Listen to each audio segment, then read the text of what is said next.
ನಾನು ಸೈಡಿಗೆ ಹೋಗ್ಬಿಟ್ಟು ಇಲ್ಲಿ ಇಲ್ಲಿಂದ ಸ್ವಲ್ಪ ಆ ಹೆಂಗೋ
उसको प्यार अपार, अखिल देश ने उसे रहनुमा किया था स्वीकार। गांधी बापू का शिष्य, सत्य अहिंसा का अवतार, किंतु एक भारत करने को धर लेता हथियार। लौह पुरुष संबोधन था वो लोहे की दीवार। तेज पुंज तुम, शक्ति पीठ तुम, बल का सागर अपरंपार। ऋणी देश का नम्र नमन, तुम स्वीकारो सम्मान।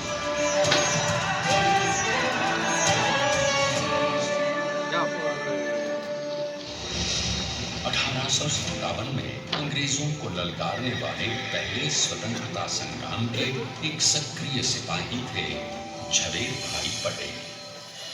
करमसद गांव के इस बहादुर देशभक्त किसान और उनकी पत्नी लाड भाई के 5 बेटों और एक बेटी में से चौथे पुत्र थे वल्लभ भाई। बालक वल्लभ ने करमसद के बाद नडियाद से अपनी हाई स्कूल की शिक्षा पूरी की। फिर 13 साल की उम्र में उनकी शादी भी हो गई।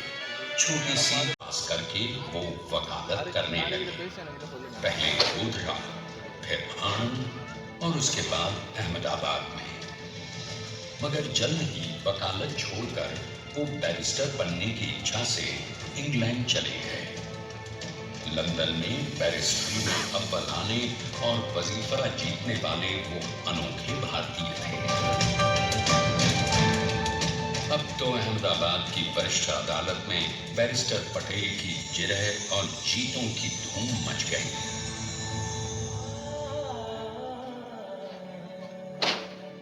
तभी एक युग पुरुष ने वल्लभ भाई के जीवन की धारा ही बदल दी। दक्षिण अफ्रीका में सत्याग्रह के अहिंसक अस्त्र से गोरे शासकों को सबक सिखाकर भारत वापस आए बैरिस्टर मोहनदास करमचंद गांधी से मिलकर वल्लभ भाई ने अपने कुछ वर्षों से सीखे विदेशी व्यवहार और संस्कार हमेशा के लिए त्याग दिए और अब वो अपने खेड़ा के किसानों को हक दिलाने के लिए बापू के साथ आंदोलन में कूद पड़े। अब उनके पैरों में जूते नहीं, गांवों की धूल थी। हृदय में भारत भूमि की शस्य श्यामला धरती, मन में थे गांधी और मस्तिष्क में एक नए स्वतंत्र भारत का सपना।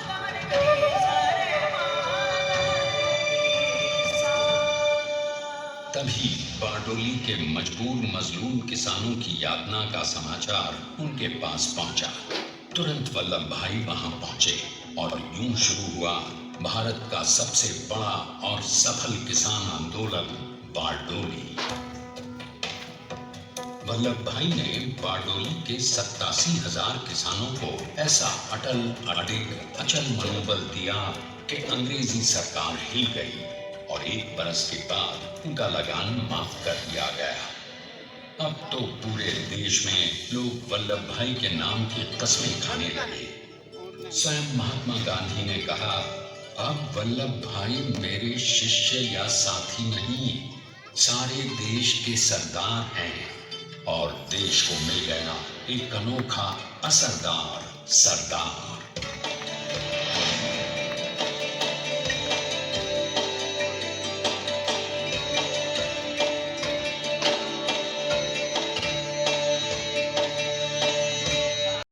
स्वराज के साथ सारे समाज को गरीबी, अशिक्षा, छुआछूत से भी आजादी मिल जाए। इसकी पहली रणनीति थी भारत को अंग्रेजों की गुलामी से आजादी, ताकि भारत के लोगों की अपनी सरकार सबके साथ और सबके विकास के लिए काम कर सके। बापू की अगुवाई में अब देश ने अंग्रेजों को अंतिम चेतावनी दे दी, करेंगे या मरेंगे, क्विट इंडिया, अंग्रेजों, भारत छोड़ो। बस फिर क्या था, संघर्ष की रणभेरी बची। 3 सालों के लिए सरदार पटेल को भी सत्याग्रही नेताओं के साथ जेल में ठूंस दिया गया। 2 सालों के बाद अंग्रेजों को बापू के सभी शिष्यों और साथियों को छोड़ना पड़ा।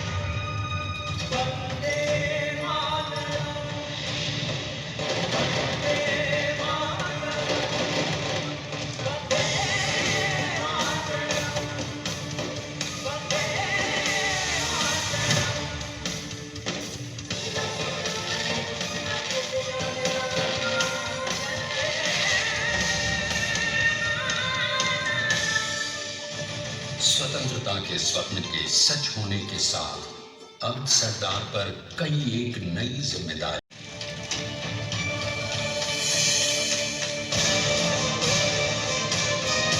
स्वाधीनता तो प्राप्त हुई, लेकिन खंडित भारत में भी उठते विभाजनवादी अंधकार को अभी दूर करना था।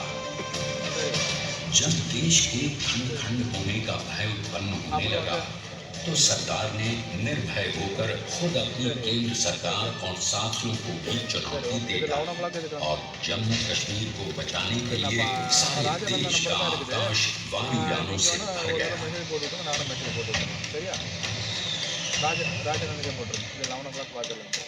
और फिर हैदराबाद और जूनागढ़ के भारत में विलयीकरण को पाकिस्तान से चुनौती मिली। सरदार चाहते थे कि देश की 1 इंच धरती अब और विभाजित नहीं होनी चाहिए। नए भारत को एक करने के लिए समझा बुझाकर, मनाकर 565 रियासतों को सरदार ने अपनी सूझबूझ, सदाशयता, संबल से एक नए स्वतंत्र भारत का अभिन्न अंग बना दिया। हमारे इतिहास में अखंड भारत के पुरुषार्थ का ये एक महानतम अध्याय है। वज्र दृढ़ संकल्प से एक नया विराट विशाल एक भारत श्रेष्ठ भारत बनाकर दिखा ही दिया सरदार ने। संसार के सबसे बड़े प्रजातंत्र के शिल्पी को प्रणाम करने के लिए देश ने बनाया है ये समर्थ स्मारक। स्वाधीन भारत को समर्थ भारत में बदलने वाले सरदार पटेल को समर्पित प्रेरणा तीर्थ भी है।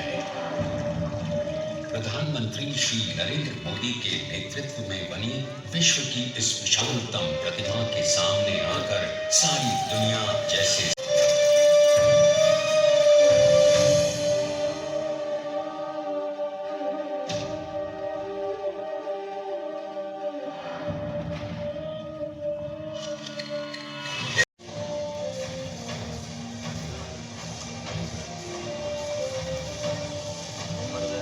स्टैच्यू की इस अद्वितीय अभूतपूर्व प्रतिमा को बनाने के लिए सबसे पहले नदी पर 4,500 क्यूबिक मीटर का राफ्ट बना और फिर सीधा 600 फीट का कंक्रीट का कोर बनाया गया।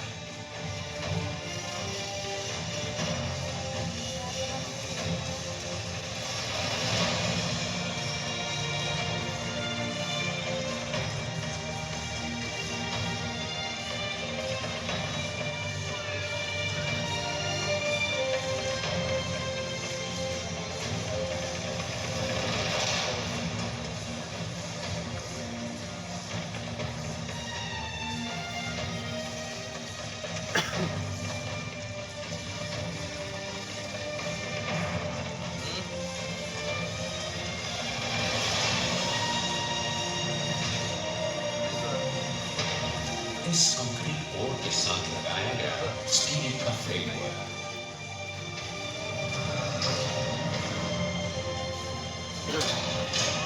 और इस फ्रेमिंग पर 6,500 ब्रॉन्ज के पीसेस लगाए गए।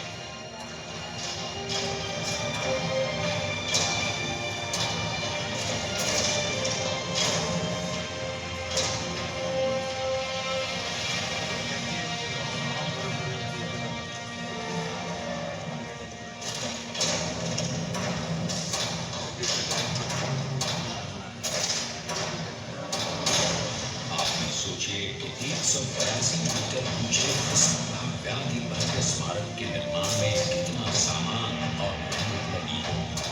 70,000 मीट्रिक टन सीमेंट, 18,500 metric ton reinforcement steel, 6,000 metric ton structural steel और 1,700 मीट्रिक टन ब्रॉन्ज।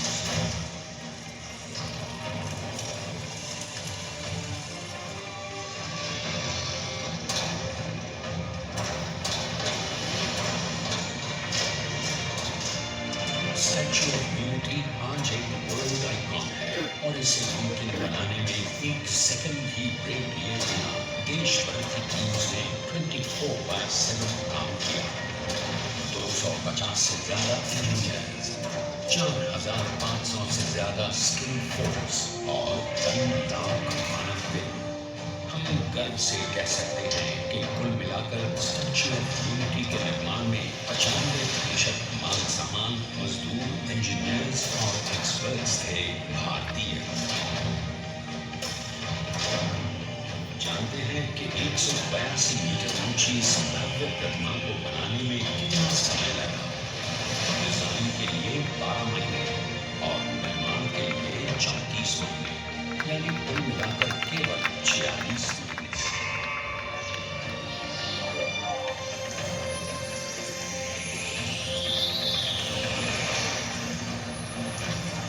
और इसी तरह बनी देश के शिल्पकार की एक अनोखी अद्वितीय विशाल प्रतिमा, जो सिर्फ आज ही नहीं बल्कि आने वाले न जाने कितने सालों तक यूं ही चमचमाती रहेगी।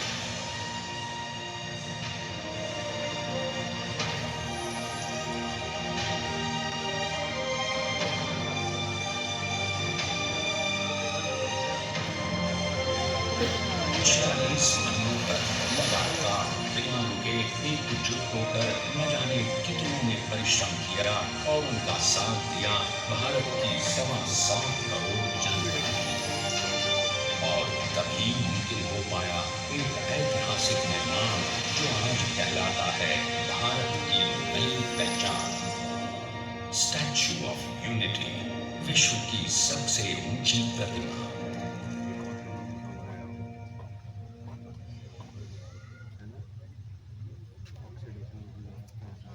सरदार ने अपनी गंभीरता, शालीनता और दूर